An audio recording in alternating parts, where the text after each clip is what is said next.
Ketika seluruh manusia dibangkitkan dari kubur pada hari kiamat kelak, maka mereka akan melalui 8 tahapan peristiwa untuk mencapai alam akhirat yang kekal.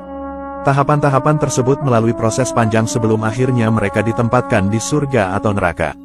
Dalam ajaran Islam, wajib hukumnya mengimani adanya hari akhir. Hari akhir adalah kehidupan di akhirat yang akan dialami oleh seluruh umat manusia sesudah berakhirnya kehidupan dunia ini. Hari akhir bisa juga diartikan dengan hari hancurnya alam semesta atau hari kiamat. Menurut hadis sahih mengenai kapan akan terjadi kiamat, maka tidak ada seorang pun dapat mengetahui kepastian kapan terjadinya. Bahkan, Nabi Muhammad sendiri dan malaikat Jibril pun tidak mengetahui kapan tanggal pasti hari kiamat itu. Yang mengetahuinya hanyalah Allah Subhanahu wa Ta'ala. Kelak setelah hari kiamat terjadi, maka seluruh umat manusia akan dibangkitkan dari kubur kembali untuk mempertanggungjawabkan semua amal perbuatannya sewaktu hidup di dunia, dan akan menerima balasannya sesuai dengan amal perbuatannya tersebut. Dengan demikian, beriman kepada hari akhir adalah meyakini dengan hati adanya kehidupan akhirat sebagai pembalasan atas amal perbuatan manusia selama hidup di dunia. Sekecil apapun perbuatan tersebut, pastilah Allah akan membalasnya dan tidak ada satupun yang tertutupi oleh manusia di hadapan Allah kelak. Berikut 8 tahapan peristiwa yang dialami manusia untuk sampai ke akhirat. Tahapan yang pertama, yaitu alam barzah. Alam barzah adalah alam yang memisahkan antara kehidupan dunia dan akhirat. Jadi, alam barzah juga disebut dengan alam kubur. Allah Subhanahu wa Ta'ala berfirman, "Agar aku berbuat amal yang saleh terhadap yang telah aku tinggalkan."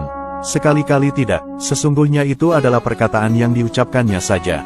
Dan di hadapan mereka ada dinding sampai hari mereka dibangkitkan. Quran Surat Al-Mu'minun ayat 100. Adapun tahapan yang kedua, yaitu Yaumul Ba'ats atau hari kebangkitan. Yaumul Ba'ats adalah hari bangkitnya kembali seluruh umat manusia sejak Nabi Adam hingga manusia terakhir dari alam. Hari ini merupakan hari dibangkitkan manusia dari alam kubur ketika Allah memerintahkan malaikat Israfil untuk meniup sangkakala yang kedua kalinya.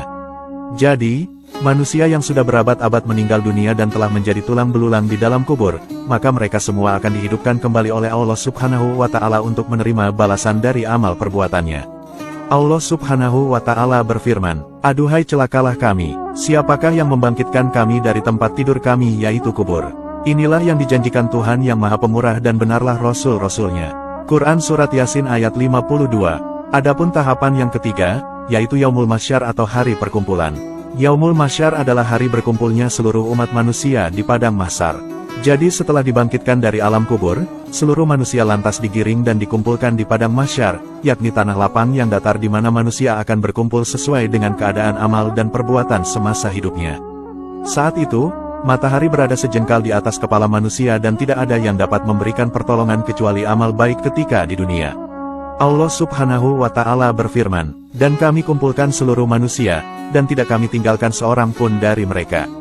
Quran Surah Al-Kahfi 47. Adapun tahapan yang keempat, yaitu Yaumul Mizan atau hari penimbangan amal. Yaumul Mizan merupakan hari penimbangan amal baik dan amal buruk yang dilakukan manusia selama hidupnya. Allah Subhanahu wa Ta'ala berfirman, "Kami akan memasang timbangan yang tepat pada hari kiamat, maka tiadalah dirugikan seseorang barang sedikitpun. Dan jika amalan itu hanya seberat biji sawi pun, pasti kami mendatangkan pahalanya, dan cukuplah kami sebagai pembuat perhitungan." Quran Surat Al-Anbiya ayat 47. Adapun tahapan yang kelima, yaitu Yaumul Hisab atau hari perhitungan amal perbuatan manusia ketika hidup di dunia. Pada hari itu, manusia tidak bisa berdusta lagi atas amal perbuatan yang pernah dilakukan di dunia. Allah Subhanahu wa Ta'ala berfirman, "Pada hari ini tiap-tiap jiwa diberi balasan dengan apa yang diusahakannya. Tidak ada yang dirugikan pada hari ini. Sesungguhnya, Allah Subhanahu wa Ta'ala amat cepat hisabnya." Quran Surat Al-Mu'min ayat 17. Adapun tahapan yang keenam, yaitu Yaumul Jaza atau hari pembalasan atas amal perbuatan manusia. Pada hari tersebut, kelak manusia akan menerima balasan dari amal perbuatannya. Perbuatan baik akan mendapat balasan kebaikan, dan perbuatan buruk akan mendapat siksaan. Adapun tahapan yang ketujuh, yaitu Sirat atau jembatan. Sirotol Mustaqim adalah titian penentu dari setiap manusia setelah diperhitungkan dan ditimbang perbuatan baik buruknya. Sirat merupakan titian yang akan dilalui oleh seluruh umat manusia untuk menuju ke tempat yang telah ditentukan oleh Allah Subhanahu wa Ta'ala. Jembatan Sirotol Mustaqim ini terbentang di atas permukaan neraka jahanam yang sangat licin, memiliki kait, cakar, dan juk duri. Kelak setelah melewati masa di mahsyar, kaum muslimin akan dibentangkan sirot bagi mereka di atas jahanam sehingga mereka melintasi di atasnya dengan kecepatan sesuai dengan kadar keimanan mereka.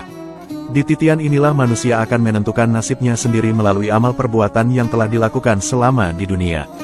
Kelak, ada yang melewatinya dengan mudah dan cepat, dan ada juga yang melewatinya dengan susah sehingga belum sampai di ujung manusia sudah terjatuh ke dalam neraka yang ada di bawahnya. Adapun tahapan yang kedelapan, yaitu surga dan neraka.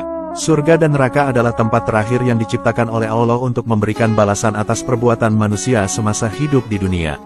Surga adalah tempat yang penuh dengan kenikmatan yang disediakan oleh Allah untuk orang yang bertakwa. Sedangkan neraka adalah tempat penuh dengan azab yang disediakan untuk orang-orang kafir dan ahli maksiat. Berikut hikmah beriman kepada hari akhir. Hikmah yang pertama, yaitu mendorong setiap muslim untuk memperbanyak amal ibadah dan amal kebaikan dalam kehidupan sehari-hari. Karena mereka yakin, bahwa hanya dengan amal kebaikan saja yang dapat menyelamatkan dirinya dari siksaan. Adapun hikmah yang kedua, yaitu mendorong untuk gemar membelanjakan hartanya di jalan Allah serta memberantas sifat kikir, tamak, dan juga rakus. Adapun hikmah yang ketiga, yaitu mendorong untuk menghindari perbuatan buruk seperti kebiasaan mencontek, mengambil sesuatu yang bukan hak miliknya, dan juga korupsi. Adapun hikmah yang keempat, yaitu memiliki jiwa pemberani, teguh tidak penakut, terutama berjuang untuk melaksanakan dan menjunjung tinggi ajaran agama Islam. Adapun hikmah yang kelima, yaitu dalam hidupnya di dunia tidak akan tenggelam dalam arus bermegah-megahan serta tidak pula dengki dan iri hati terhadap kenikmatan yang diterima oleh orang lain. Adapun hikmah yang keenam, yaitu menenteramkan batin terutama bagi orang yang mendapatkan perlakuan yang tidak adil atau tindakan yang sewenang-wenang, sehingga dapat menambah ketabahan, kesabaran dalam menghadapi segala macam ujian dan cobaan hidup. Nah, itulah 8 tahapan peristiwa yang dialami manusia menuju akhirat beserta hikmah mengimani hari akhir. Semoga penjelasan ini bermanfaat. Wallahu a'lamu bishawab.